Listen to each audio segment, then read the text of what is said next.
Will not. Will not.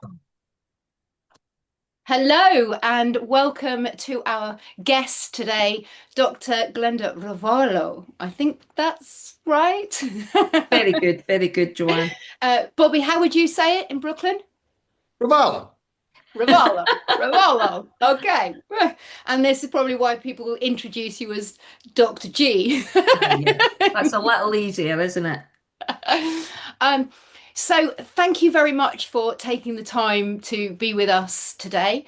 And I thought we would be really nice, rather than me sort of list off your CV and the accolades that you've done. There's a lot of successes in your story. Yeah, no one's got time for that list. I know, that'll come out within the journey of today's podcast. But you know what? Resilience is all about what we learn from our failures. So I was going to ask you, I was straight into the wilderness of what were the biggest failures you've had along your journey that have taught you? Because you've been you've worked in the gyms, you've set up gyms, and you've written a few books, about four, and your recent one we'll get to as well. Or is it five now then? Anyway, so yes. What a brilliant question.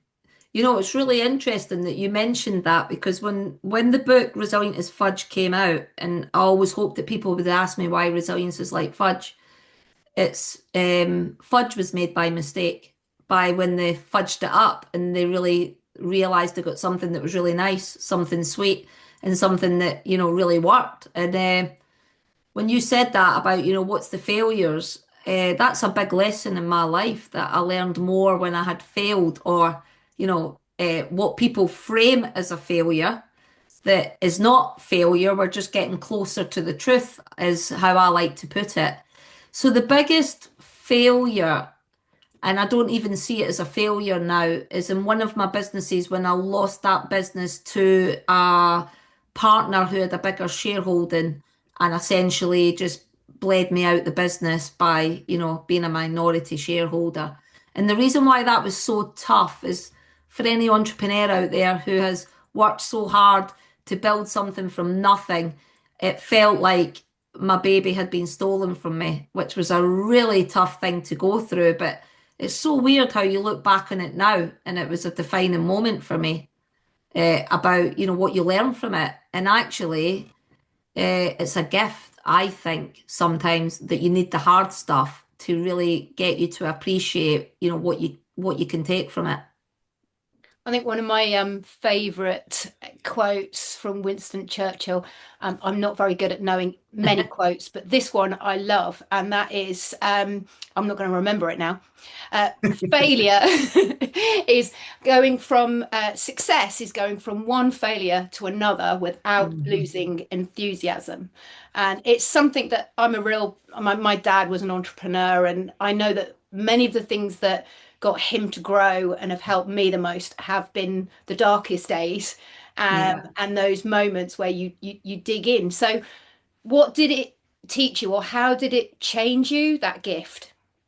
Well, I think what's really important to say as well here is that um, I do think it's a problem if you don't learn from it, right? There's a lot of people out there do the same thing time and time again, expecting a different result. And I think that that's not very smart. And one thing it really did teach me was that in entrepreneurship specifically, we often dig deep and we have this sunken loss fallacy where we've just got to keep going, we've just got to keep going, we've just got to do things, even when you're in your heart knowing it's not working. And the thing that it taught me, which is really important in resilience, is sometimes the bravest, most toughest thing to do is to do less or to quit or to actually say it's not working. And as an entrepreneur, we're not really good at that. And that's what it taught me, is that sometimes that's the very thing that we should be doing, is to acknowledge when something is not working and understand how to pull away from that. And entrepreneurs are often the people that will put good money after bad. They will just say that they can't quit because they think of everything they've put in versus everything they're missing out on to move on from it. And that was a big lesson for me about when you really get the red flags, what are you doing about it? I really want to talk about that. I mean, everything you said has hit so many nerves personally, and professionally. Yeah, And what I've noticed is, and entrepreneurs might be especially susceptible to this because of the yeah. environment they live in. Mm-hmm. Uh, there are belief systems that we Yeah, have that we don't examine because we've had them for so long and it seems so irrefutably true. And a lot of times they are, but contextually. yeah, Like there are times where keep going, never quit, figure this out. But then there are times where the same belief that is absolutely true in one circumstance is the antithesis of your reality.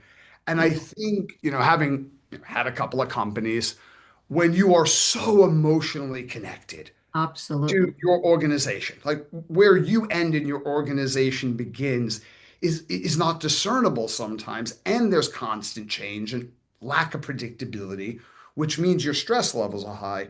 We Yeah, kind of double down on the beliefs that have worked, and we don't notice when those beliefs are not just invalid, but highly destructive. How do yeah, you absolutely. know the difference between when you should carry on and when you should go, wait, hold on. If I had a chance to get involved in this again, I wouldn't do it. I need to change course. Yeah, I think you say so much there that I'd love to unpick this notion that, we've really used those neural pathways of the brain from, a very young age. Mhm. That's probably a combination of not just your genetics, but your lived experience. And then you're really practicing those beliefs. And then you get to a point where they must be true, right? How dare question them? And I think in answer to your question, when you know the difference, is I'm a great believer about, simple questions in life. Are you thriving? Am I flourishing through this experience? Because is it right that many entrepreneurs are not thriving through the experience? And I think many are not. And for me, and it comes with a lot of maturity and a lot of life wisdom. But I really woke up and realized that it's really important to thrive during the process, not when you get to the end. And I think that the question you've got to ask yourself is, can you thrive despite whatever it is presence? And if it keeps showing up, I think it's giving you some clues that it's not about your beliefs. It's about um, this is just genuinely giving you good advice, right? See, when I hear that, it doesn't just make sense to me philosophically. I feel like we're getting close in this conversation to a litmus test. Mm, Like what exactly is thriving? And a question that's been coming up in my mind yeah, with the population that I work with right now is well-being as an indicator and driver of sustainable high performance. yeah, So when you say thriving, because I mean, I asked a very dumb question working with a group yesterday, like, okay, 1 to 10. Let's say 10 is complete and total burnout. One, everything yeah, feels fine. Where are you? And they're like, huh? Depends on the day. Well, fair enough. Stupid question. Like, what is the litmus test for this is just a really tough day, but I'm still thriving versus no, this is counterproductive to my well-being. I'm going to be rubbish at this if I continue. yeah. The for me, what's really critically important, and it's a really massive part of the work that we do in resilience, is that it has to start with awareness. Mhm. Because if we raise self-awareness, we then develop self-knowledge about self and what it means for you to thrive day to day. And I think that's a really good question you asked because what it takes for you to thrive, Robert, obviously is not the same as me. And vice versa, how I thrive is not what it might look like for Joanne. And I think what's problematic in the world today is that we have that unhelpful social narrative that if you are an entrepreneur, it should be really impossibly tough and you should feel totally stressed all the time. So it's just normal. And that's a social On the right construct. track. That's a social construction that we've often bought into. And what's really tough is for somebody to stand up and not just go with the popular narrative, right? I Mhm. got to a point in my journey where I thought, no, hold on a minute. If I'm going to do entrepreneurship and I'm going to be able to do a sustainable journey in whatever business it is I'm running, I have to be able to enjoy the process and feel like I can flourish despite what the challenges are. And being honest with you, when Mhm. I was younger in my journey and I hadn't doubled down so much on working on mindset, developing skills, and building tools for coping, I was not thriving. I would say, permanently stressed, number 9 on the scale. And that is just not sustainable. What you're saying kind of aligns with Christina Maslach's work at a UC Berkeley, where when we're talking about burnout, it's not Yeah. simply exhaustion, right? Because people, oh, well, you're just very tired. No, it's the emergence of exhaustion mixed with cynicism Yeah. and inefficacy. Yeah. And I feel like I truly went through burnout a bit over a year ago, and Hmm. what I did initially is what most people do. I ignored it, I denied it, and I just doubled down on the things that put me into burnout in the first place, Yeah. where I started noticing that something was wrong. To go back to Joe's quote, um, I wasn't going from not even failure to failure, but struggle to struggle with enthusiasm. And I'm a crusader. I am Yeah. always highly enthusiastic to the irritation of people around me sometimes. And I was starting to get a little bit cynical, and it's like, who is this? And then I started to notice that the things that I had always been very competent in, and I know what those things are because it's a very, very small category. And I started struggling to do those things. And then Hmm. I lost the things that I was good at are also the things I loved. Yeah. I was no longer enjoying that. So for me, it's like, what are you really good at? Hmm. What do you enjoy most? Is that your reality or is that going away? What do you think gets in the way of self-awareness? Oh, that's the $1 million question, isn't it? Because I think that the gateway to being a highly resilient person is all about raising awareness. And I think that, we go about our lives, sadly, for many of us, we're going about with mindlessness rather than mindfulness. And I think that, we're in that economy now where we're always on, we're highly distracted with a Mm. huge amount of extra noise. And if you don't mind me saying, I think for a lot of people, they're in permanent overwhelm. So therefore, it just feels right to go into these habit loops that are preconditioned.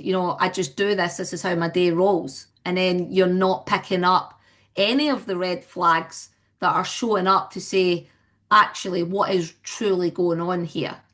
And in the work that we do in resilience, we're very much asking people to become what we call a detective on their sustainers and drainers. The What on, energy vampires. yeah, yeah, it could be a Well, are thing. we talking about just people or are we talking about No, everything. situations as well? Yeah, Yeah. Okay. absolutely. We ask people to start doing an audit, even just for a week, of everything that's sustaining you and everything that's draining you. And what's really lovely is I had a client yesterday that said, I was really worried that you were going to make me take away all the drainers because some of them are necessary. I was like, no, actually, we don't do that. We actually ask you to remove the ones that are not necessary. But for the ones that you don't have as much choice over, we ask them to do, we ask you to consider doing them when you're at your highest energy Mhm. rather than when you're already drained. So I guess the challenge and why self-awareness gets in the way, we don't always tap into our awareness is because genuinely a lot of people have never learned to manage self. Mm.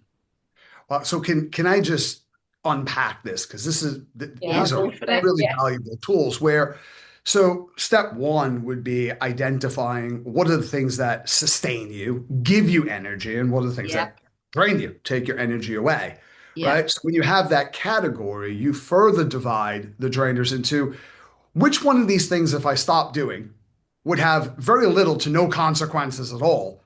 Yeah, okay, absolutely. maybe I should stop allocating time and resources to that, but both emotional and maybe Yeah. financial resources too. And what are the drainers that are necessary? And how can I identify when I am most resilient, most capable of engaging with that so it doesn't deplete me beyond the point where I can flourish and perform well?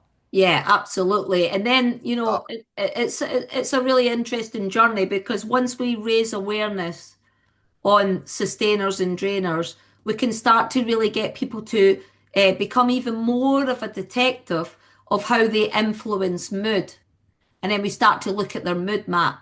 Are you in high stress or are you in calm?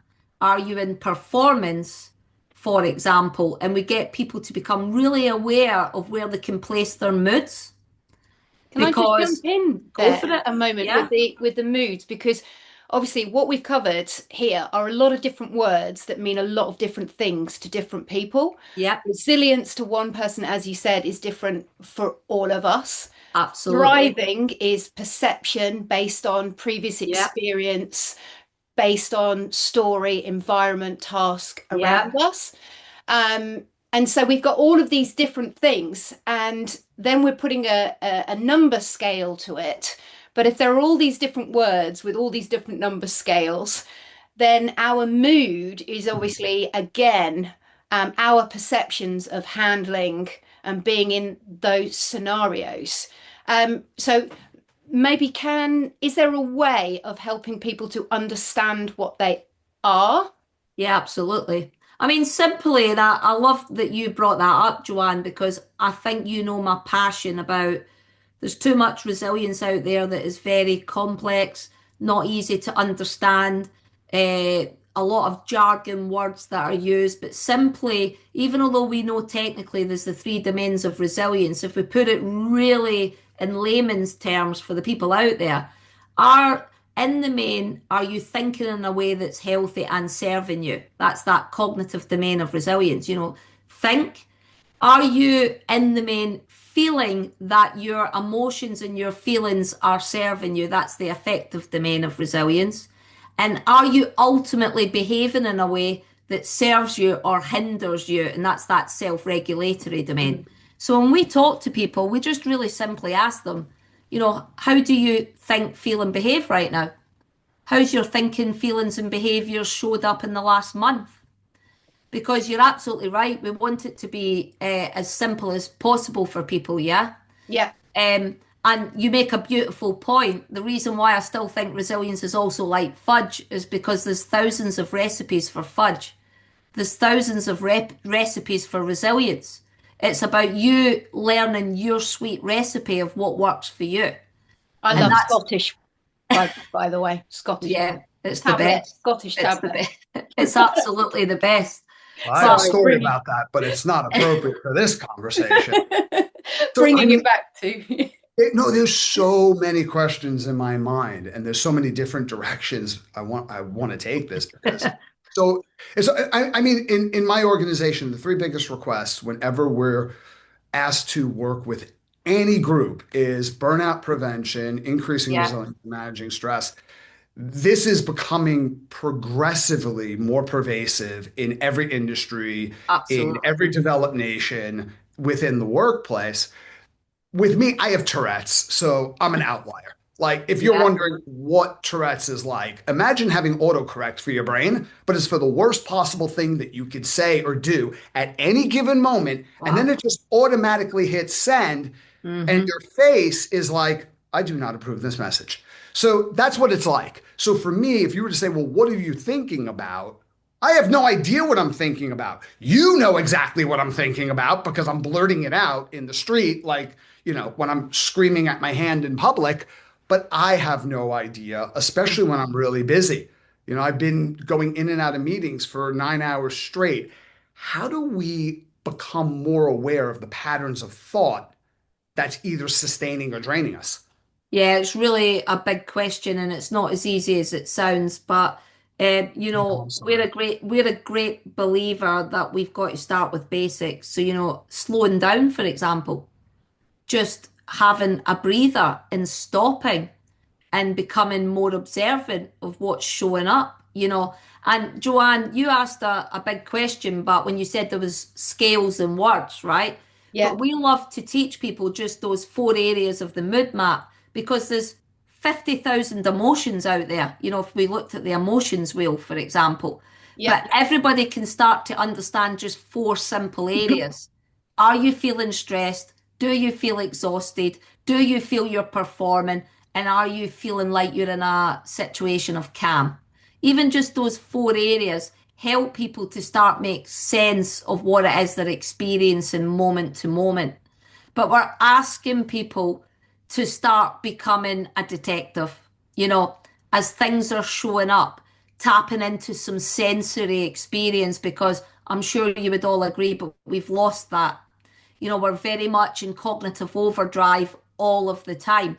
So we're asking people sometimes to, you know what? The worst thing you could do right now is to think about your thinking.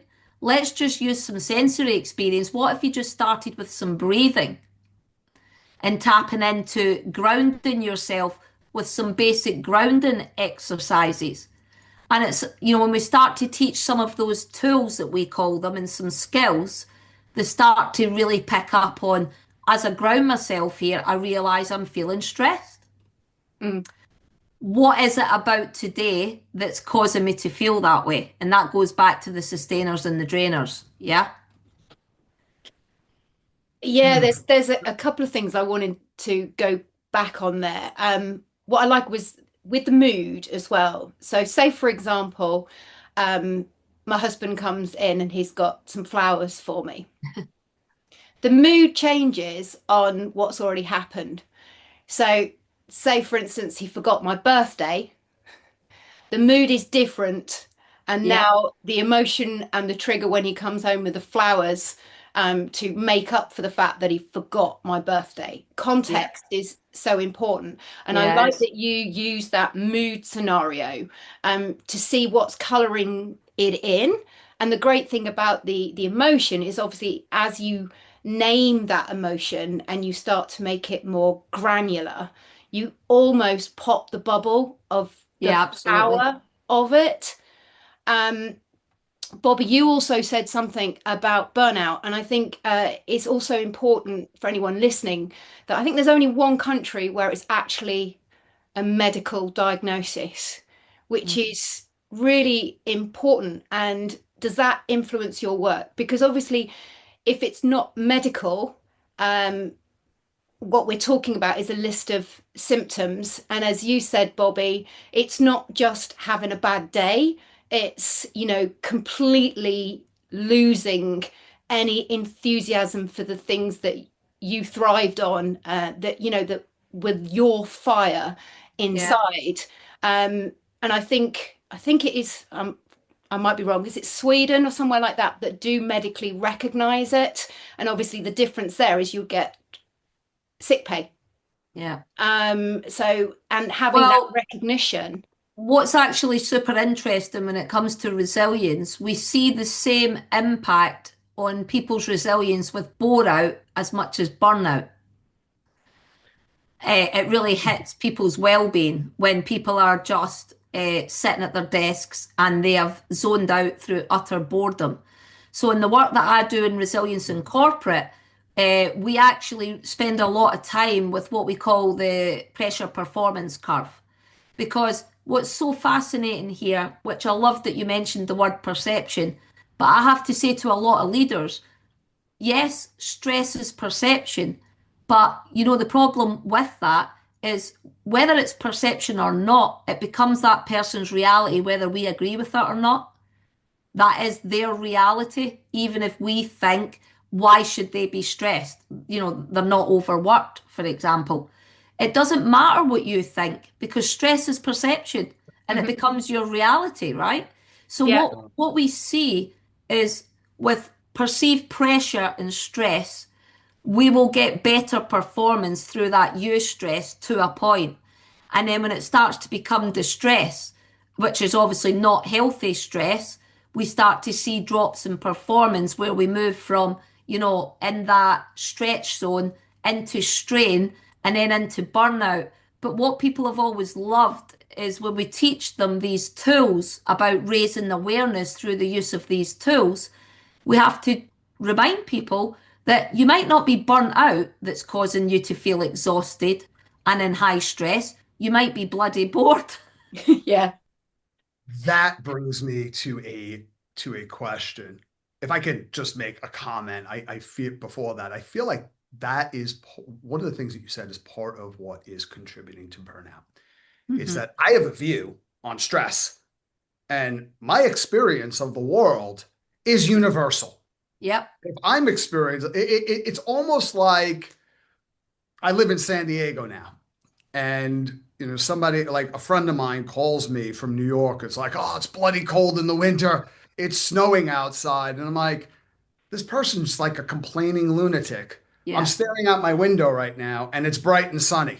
It's not snowing here. I don't know what they're talking about, and therefore I deny their reality. And I think my experience is universal. It's Yeah. daytime here, so if it's Yeah. nighttime where Absolutely. you are, something must be wrong with you. I think that fragmentization and decrease in Yeah. connection and listening and empathy I agree. is probably contributing to burnout. Yeah. But the other thing that you're talking about with boredom, what the response is to burnout a lot of times is stop, do breath work, be mindful, not arguing any of that. Extremely valuable. Hmm. My question is, what about skill development? Oh, I Some love that people would say question. that's too additive. Other people would say, No, no, no, that's exactly no. what you need. Yeah, What, absolutely. talk about that, Well, please. what's so beautiful, and you've just led me in nicely. In the Resilient as Fudge framework, we talk about three key things. When you talked about the self-awareness piece, that sits within our first part of our framework, which is mindset. We talk about raising awareness, setting intention, becoming bravely honest, which I friggin' love, because most people have not been asked to look in the mirror about what is absolutely not working and then take total responsibility. Yeah. That's our four pillars of mindset that we work on developing. Because as you guys can imagine, like the growth of a tree, our personal growth has to have strong roots.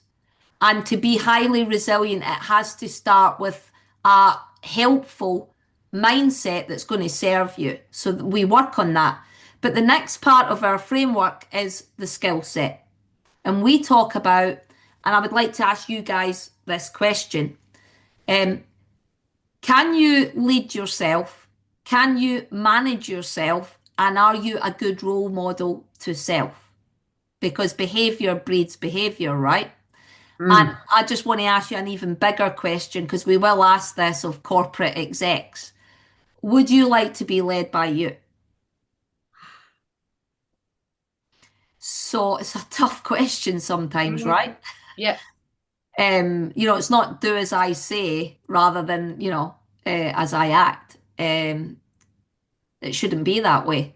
And actually, it really gives me goosebumps, this piece, because this is where I think we do see the game changer when we work with people on building out these frameworks of resilience. Is what we do a lot of work around is helping people to develop skills for thriving, skills to lead themselves and manage themselves and role model to become the person that they aspire to become. And that's not a deliberate act that I think we got taught when we were young. No, no, that's not. Become the leader you're looking for.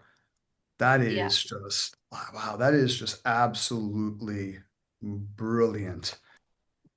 I feel like one of the things that I see happening in multiple industries is with our drive towards increased scalability, Hmm. People are becoming better and more efficient at processes, Yeah. but not in mastery and the development of skill. Yeah, And I maybe this agree. is a really bad example because hopefully this kind of stuff doesn't happen to you in the middle of your workday typically.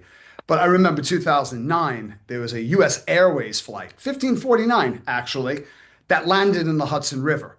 So Hmm. Chelsea Scullenberger, Oh, I or remember it. Yeah. we call him Captain Scully. Captain Scully. I mean, that is a stressful situation when you're taking off in a flock of birds, um, take out both of your engines Mm. at the worst possible time in a flight. I don't know what the best possible time to have Yeah. both your engines taken out in a flight would be. But Phenomenal. he had 4 minutes, I think, Yeah. to figure out how do I stop 155 people from dying. Yeah. And there was no process in place, no system Yeah. that could have helped him. Hmm. It was 30 years of constant skill development that gave him multiple choices. Yeah, I He was agree. able to, almost like Doctor Strange, imagine every scenario, which ones absolutely won't work. What's the one thing I have time for right now? And he did something that, like, he did the impossible. My fear is that a lot of times organizations like we don't have time to develop skills. Ah, What is that costing you in attrition? What's that huge. causing you in performance? Huge. What's that causing you in adaptability? Yeah, Because if absolutely. resilience is an element of adaptability, right? Mm. Well, skill sets give us a variance of responses. When I feel I only have one response because A plus B equals C, and that's my process, that's not going to leave me resilient as if I'm operating from a higher level of mastery.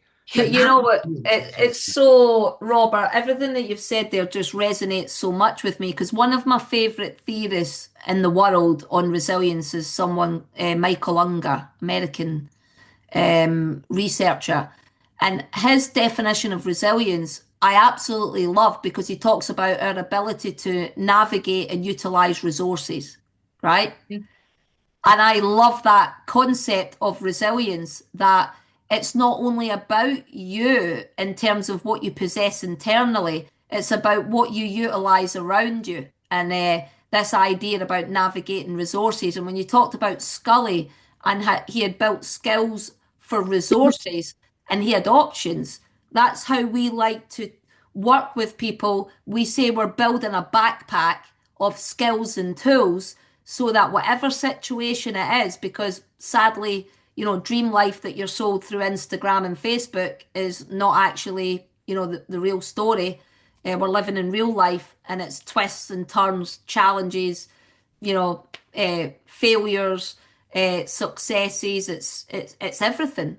And to be able to navigate that environment, you have to have options. And to have options means we need to build skills and tools that go in your backpack.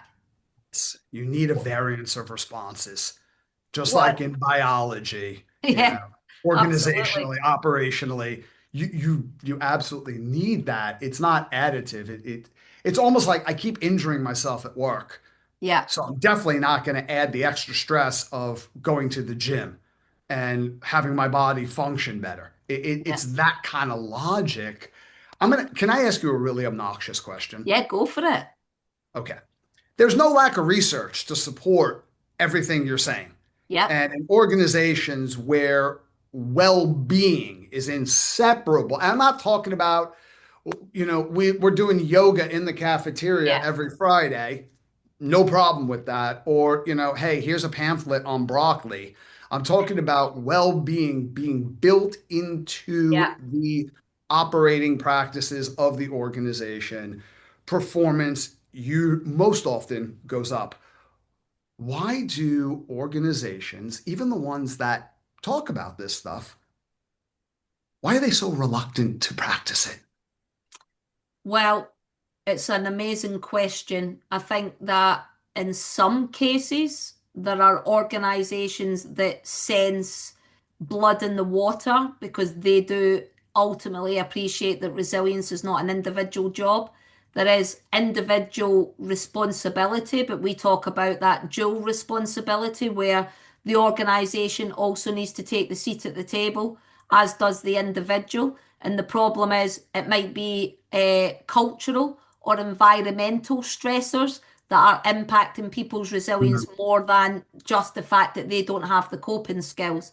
And for many organizations, they potentially want to ignore it because Mhm. that's a bigger challenge. You know, they might have to change processes or systems. What's really interesting is we've tried to do quite a lot of work in the legal profession because we know that there is a challenge with a lack of resilience. But the legal profession are running off of people working 80 hours, 100 hours a week. And, I'm not saying hours equals productivity or, lack of, but we do know that the more hours you work, after a point, it's going to lower your life expectancy, right? So, again, there might be some reluctance. I think that as a provider, we try and dance with the people that really understand the impact that this makes. Mm. And it's Oh, not an yeah. easy thing. It's So also if we they've were to take, I'm sorry, Joe. so Go I was ahead. just going to say that, because by bringing you in as well, Yeah, they're opening themselves up as you asked us the question. I'm sure we're going to answer it at some point. Um, but what I also wanted to say on that was, Bobby, I love that you linked it to Scully, but yeah, also one of the key things about aviation, they are damn good at growth mindset.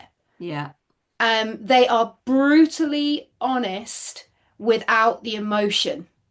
That when there is an accident, when lives are lost, they'll look at the black box and they'll go, that didn't work. We need to change Hmm. without throwing people under the bus. Whereas if you look at medication and hospitals, you know, their growth mindset isn't there. It's all on performance, it's all on numbers here in the UK. And with that, there has been so many cases where people have been more afraid of the numbers than the actual lives lost. So people are covering things up more. Whereas with aviation, they will actually remove that emotion and go, what did we learn from this? What skills can we develop from Oh, this? And so that's good. what's great is you seem to be bringing this into the businesses. But obviously, from your question, Bobby, why don't people do it? You've got your quiet quitters that are hugely costly.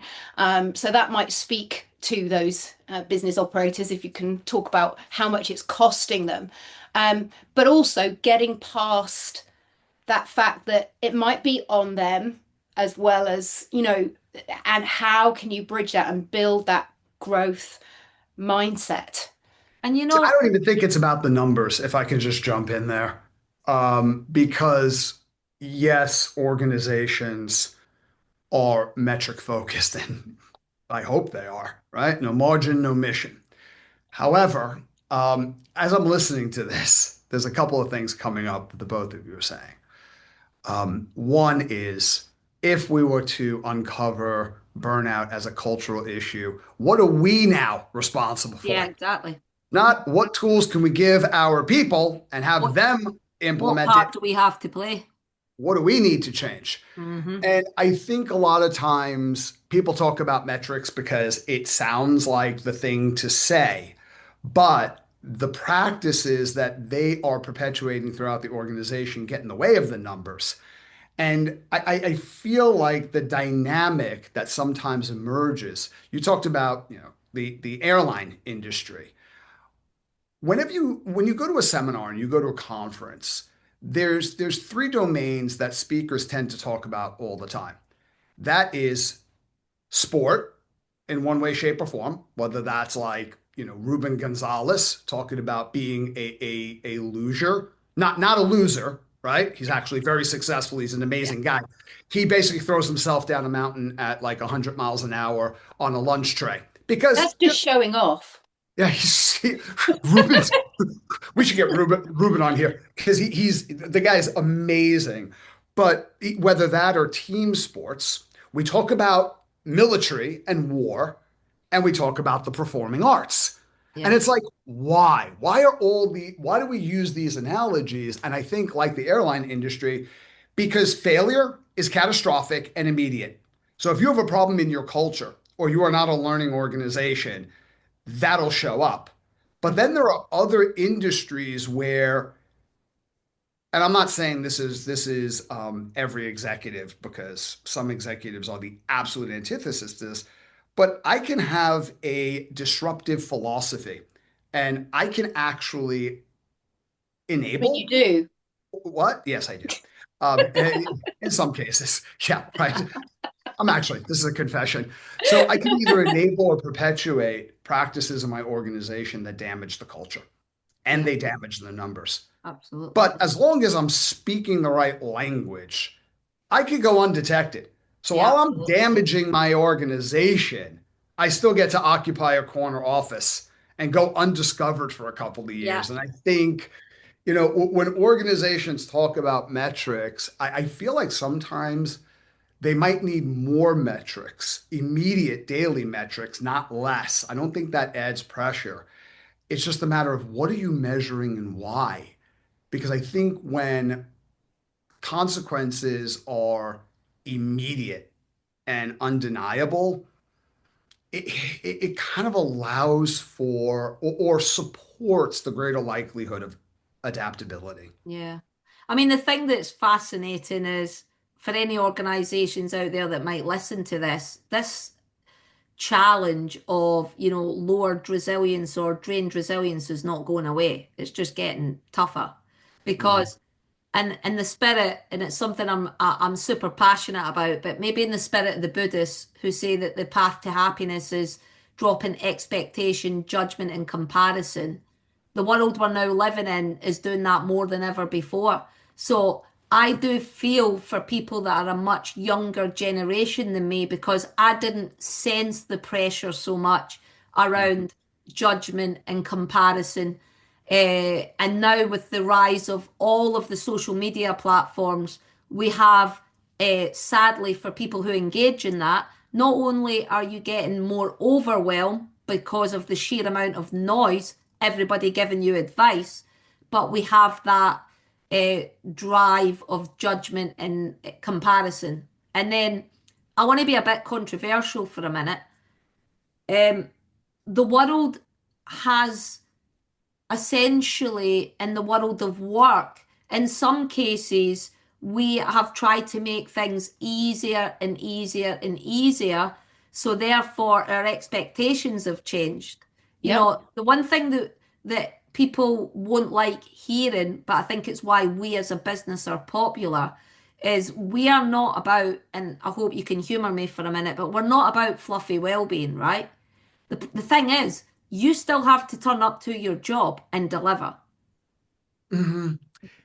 through and thrive. That's a misconception. Oh my God, if we focus on all these things, we're taking our emphasis off of driving the results that the business depends on. And it's like, no, no, that well-being is the nature of the work. You're absolutely right, but I think that people have weaponized well-being in some Mhm. ways, Oh yeah. where we now see this cultural emergence of, well, we possibly couldn't be asked to do that on the guise of our, good mental health or well-being support, and it can be weaponized. Mhm. It's a challenging area, and Yes.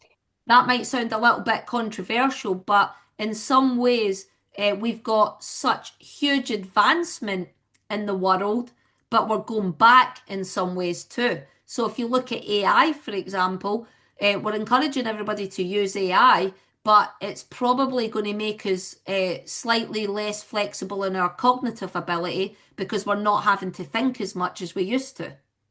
I have to think loads though to write a prompt. I have to work very, very hard on You that. know what? I feel like it's not, we get so dogmatic. It's either this or Yeah. this. Yeah. There's nothing in between. No, I think I you're right. think, yeah, if you, some users of AI will become stupid. Yes. Like you are assassinating your own capacity for creative Yeah. and critical thought Other users of AI, it's just like you just bumped your IQ up 30 points. I think it's how do Yeah, you engage with it? I absolutely. know for me, I use AI as a thought partner where I will sit down and I will write out stuff and I'll create things. And then almost as if I have a colleague next to me, like Yeah, remember in the 1990s where people used to work in the same building? That yeah, was weird, right? And it's like, okay, what do you think of this? Where are the flaws in my thinking? What yeah. really works? What's two things that you're extracting from this? I'll go back and forth with AI. It requires more effort and more thought because I'm not just outsourcing my brain. Yeah, absolutely. And I think that that's the crux of everything, isn't it? That all of the weaving of topics that we've spoke about here takes time, effort, planning, thought. And that's why sometimes, sadly, it's easy to often not do it at all because, Mhm. it's effort, right? Look, yeah, absolutely. There's a couple of things I wanted to jump in. Bobby, I was going to say, if you're talking to your AI, it is like talking to a people-pleasing AI, though. The friend that you want to say, just get some self-respect. Don't agree with me on everything, because it is there and designed really to predict what you are thinking. So, I mean, it's that's ideal if you Yeah. want to know which item to buy. For me, a dress. Should I buy the blue one or the red one? I really like the red one. It's going to say the red one, because it's preempting from the words that I've Right. said. But on that, your AI learns how to interact with you Yeah, based on how you interact with it. So if within your prompts, you're like, tell me where I am wrong, incomplete, tell me where I'm overly verbose, it will start giving you, pushing in back. a very measured way, Yeah. constructive criticism. Mm. I know that because I've told my AI, I be mean, brutal. Tell me guys, I'm. we can't lose sight of the fact that, the brain is super powerful and the brain, as you guys rightly know, a key element of resilience is when we feel perceptions of stress, it's normally coming from a position of fear or threat. Yeah. And the challenge now is all the big threats that we like to that the brain searches for, is it a threat to my status? Is it a threat to my certainty? Is it a threat to my autonomy? Can I relate to this person? Is it fair? These huge threats are only getting bigger right now, because the world Absolutely. is in a slightly unstable place. So resilience has never been more important. What I liked as well, coming back to sort of the beginning when you were saying that all of these things, but you can't ultimately walk out maybe on a toxic job Yeah, because you need to pay your rent. yeah, So there are these different things, these different drains on us, and I kind yeah. of see it like my cup. And in life there are things that's going on. It might be that the dog's done a little whiz Yeah, pop or something, or the toothpaste lid has been left off, or and it could be massive. I've got a massive bill. But everything goes into the cup, and 100%. then it doesn't matter what it is that overfills that cup. But at some point, if Yeah, that's full, it overflows. But what I like about the fact that you might still have that toxic job, well, then you can't take the toxic job out. yeah, But we all know that if you really truly are filling that cup with the sand, with the grain, with the rock, with the yeah, water, there is something you can remove. yeah. And Well, we asked that beautiful question because, and we talked about the mindset and the skill set, and the final piece of our jigsaw is the tools, and they're like the big components of resilience. Here's a really interesting one. In all of the research that I do, the foundation of resilience starts with energy. And when we talk about energy, we're talking about physical activity, nutrition, hydration, boundaries, and sleep. And no matter what sector we do this in, where we assess people's resilience, we have an energy issue globally, where we're already starting the day or the month with completely depleted energy. So that is a foundational piece that we try and work on with everybody is the basic energy that you've got to sustain yourself where it needs to be. The So other back one that, go for it, Joanne. so back to those kind of strong pillars: sleep hygiene, Yeah, um, eating healthily, yeah, moving more, yeah. not smoking. The challenge is, like you can imagine, it can feel super overwhelming, and the best coaches in the world are going to do baby steps. You meet the client where they're at. We Mhm. try and figure out what one can give us the fastest movement. And 9 times out of 10, if we see the foundational pillar of resilience on the tools is energy, we start there. But the one that never fails to surprise me, no matter what level you're at, whether you're the CEO or you're the receptionist, the second pillar that needs the most work globally that we see is self-belief. Mhm. Please talk about that more. Well, we basically, if I could do it really simply, they're just people don't back themselves. People are so hard on themselves.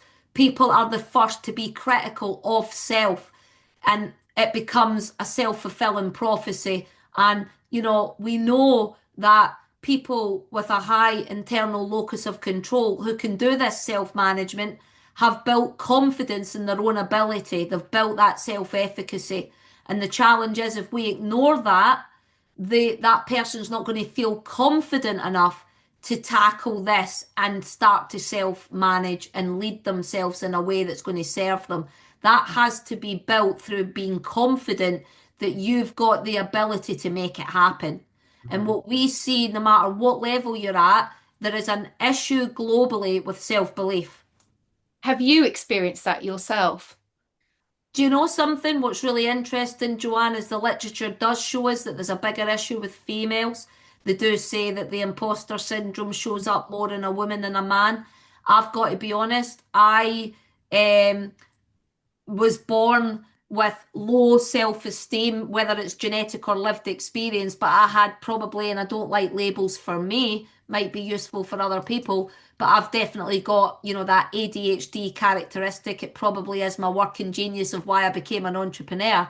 But if I am not tuning in to my genius, I could be potentially destructive on my well-being. Now, to be able to make that work for me, it means that I've got to be a good manager of self. But to be good manager of self, I've got to believe in me. And as I was growing up, I had major imposter. I would go home and everybody would say, Glenda, you've done really, really well, but I would never think it was enough.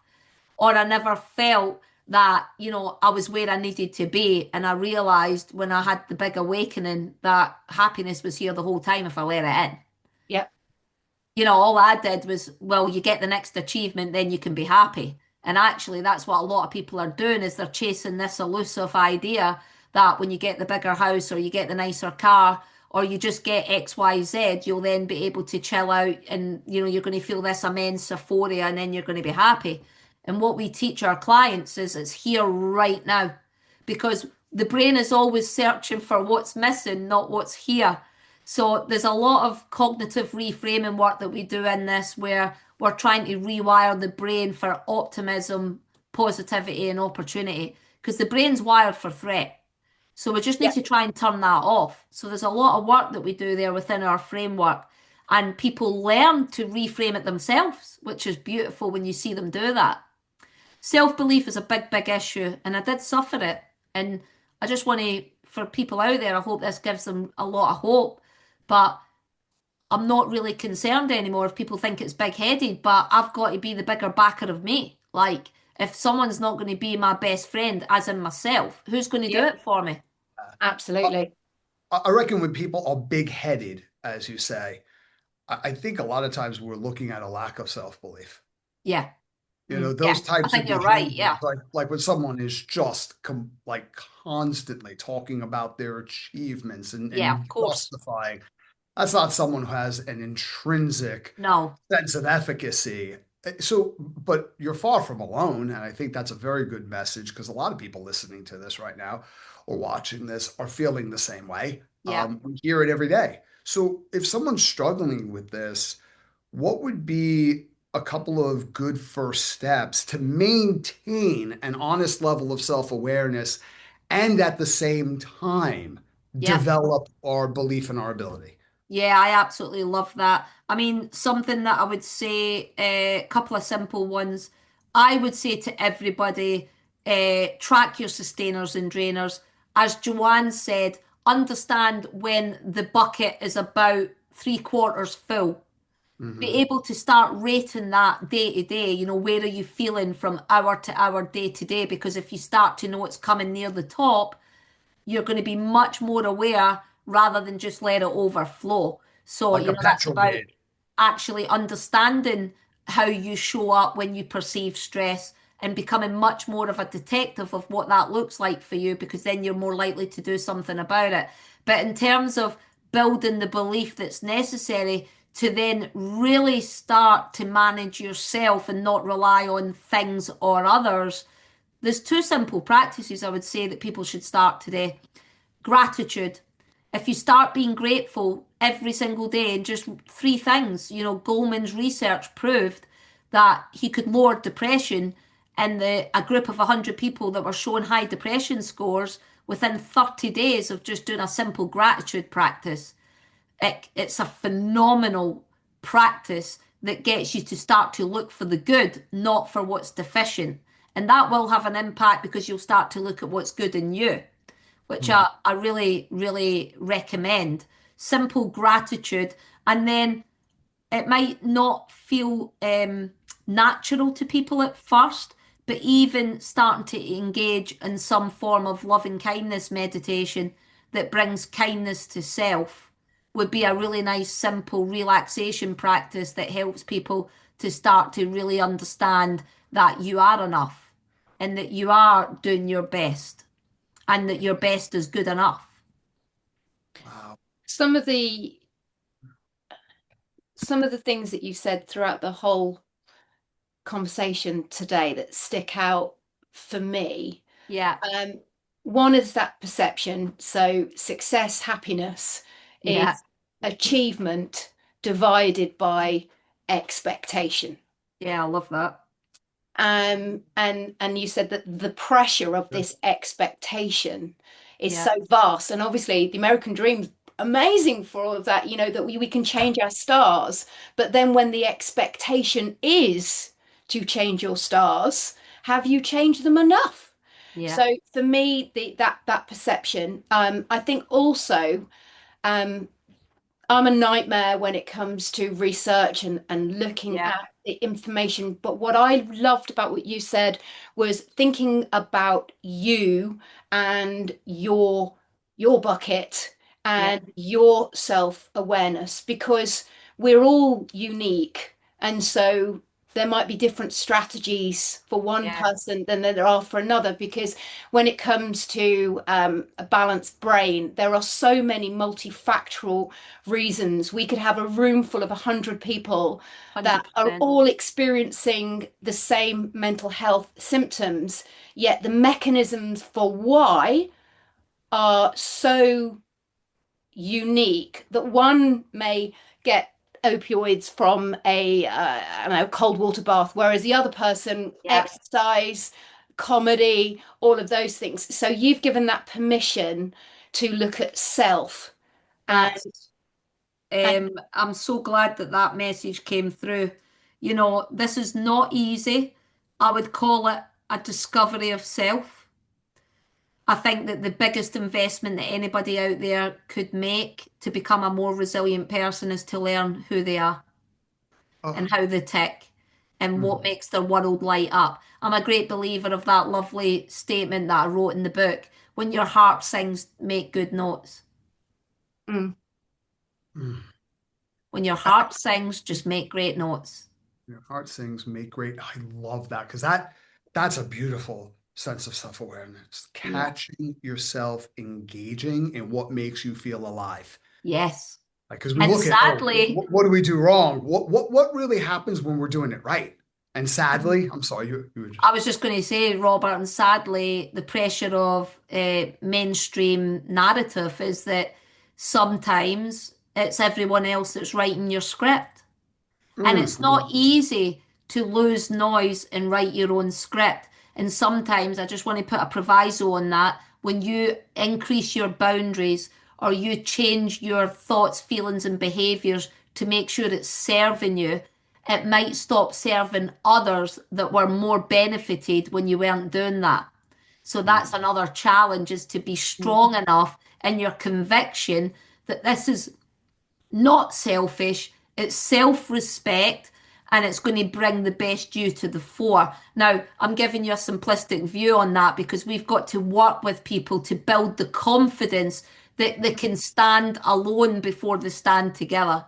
Yeah, but I'm guilty of what you just said. I have done things like that, and what I found out is in 8 out of 10 times, the people I was trying to serve ended up far less served Yeah, with a lower level of benefit than had I been a little bit more steadfast within my convictions, even yeah, though it would have been a little bit more comfortable in the moment. And that has been my leadership growth edge that I've had absolutely. to struggle with more lately than in the past, which is really odd.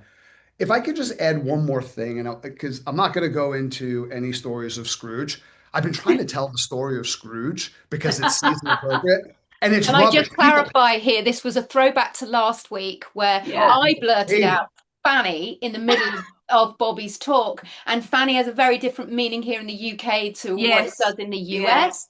But Yeah. in context, my mind, that is also ADHD, went, um, is he talking about was the sister's name Fanny or was the partner named Fanny, but the partner's name was Belle. But anyway, sorry, Bobby. I'll pass Right, back right. on the Scrooge because it wasn't about Fanny, is all I'm Yeah. saying. Well, Scrooge and his sister were both abused. He was Yeah. abused by his father, was very cruel and abandoned him, like severe neglect. And his sister was named Fanny. Like no child should have to suffer through that. Scrooge is really a story of someone who did not manage their well-being Yeah. in trying to prevent themselves from being hurt and alone.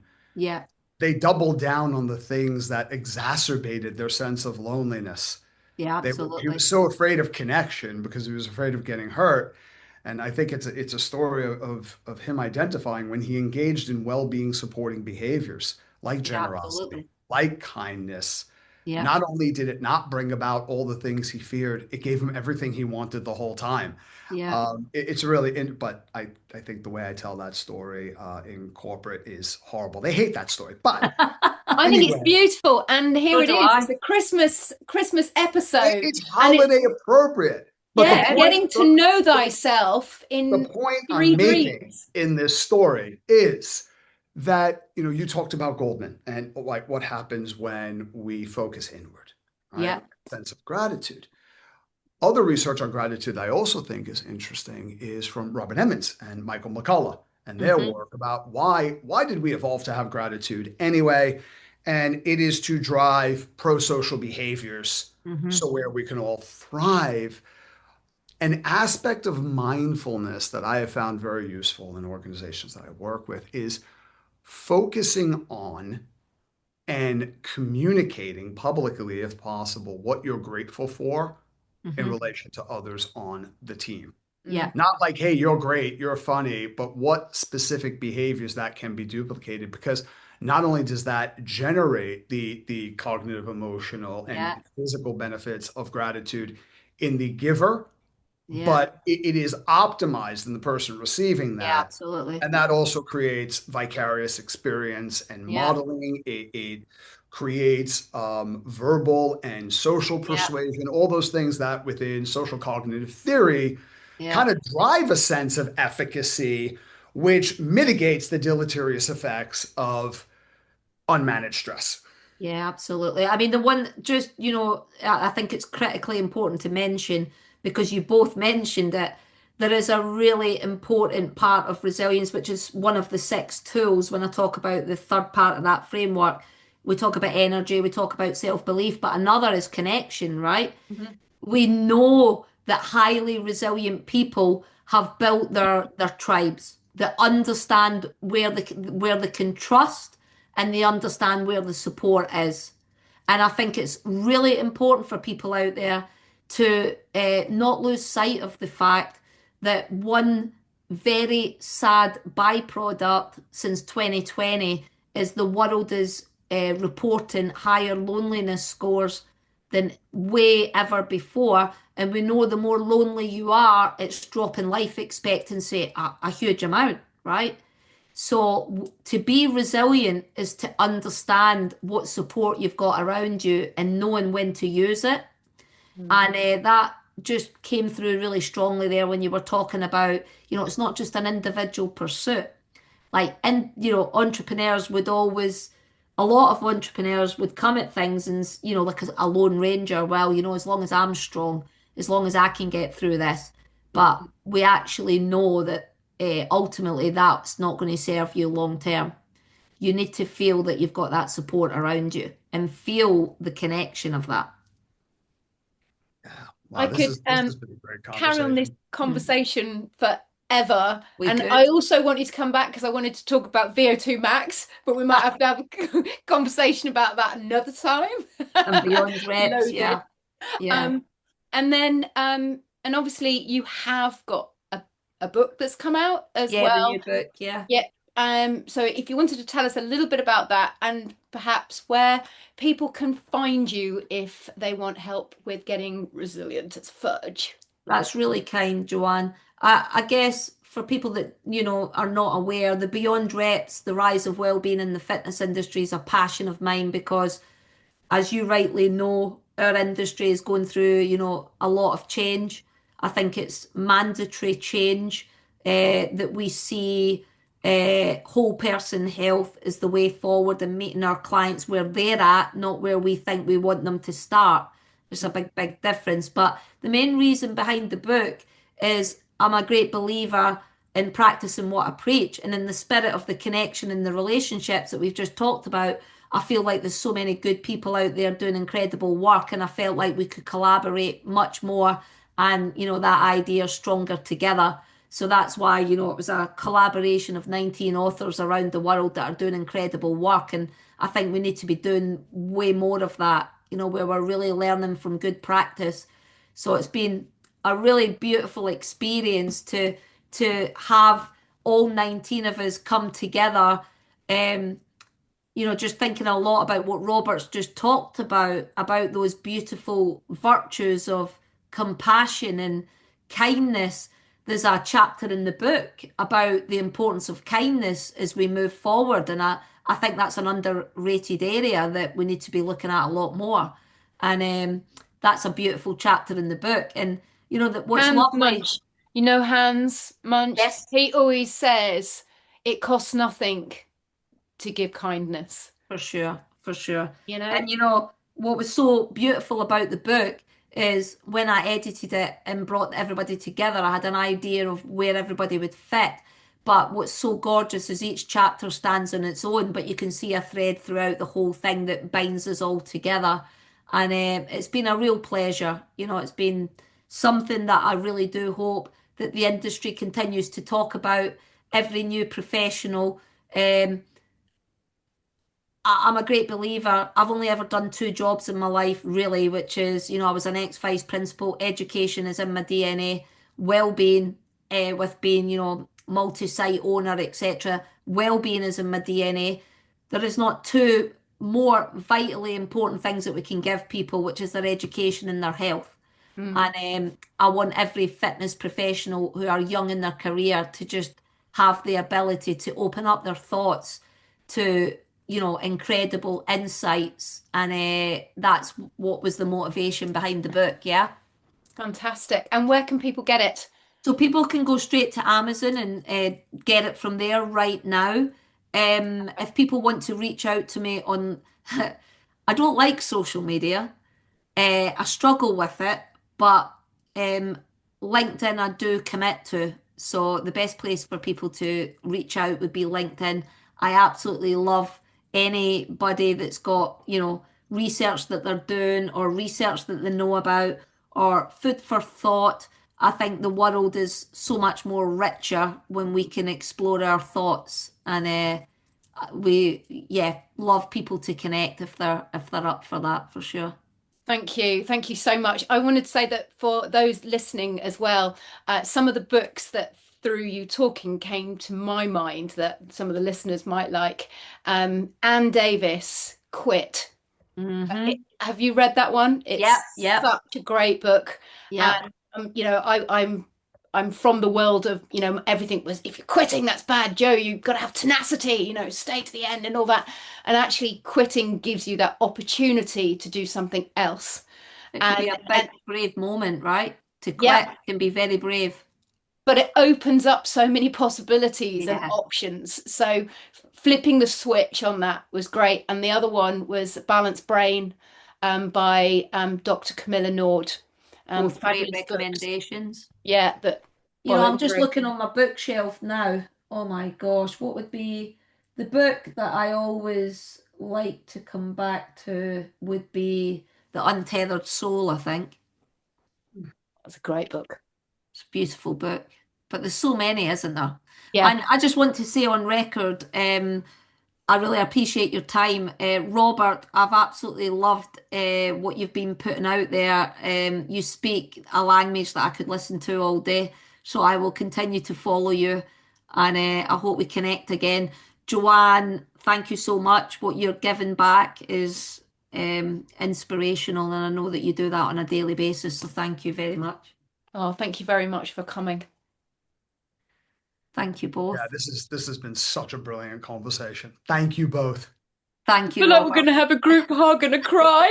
Group hug. Thank you, guys. It's been an absolute pleasure. Appreciate you both. Bye bye. Bye bye, guys. Thank you.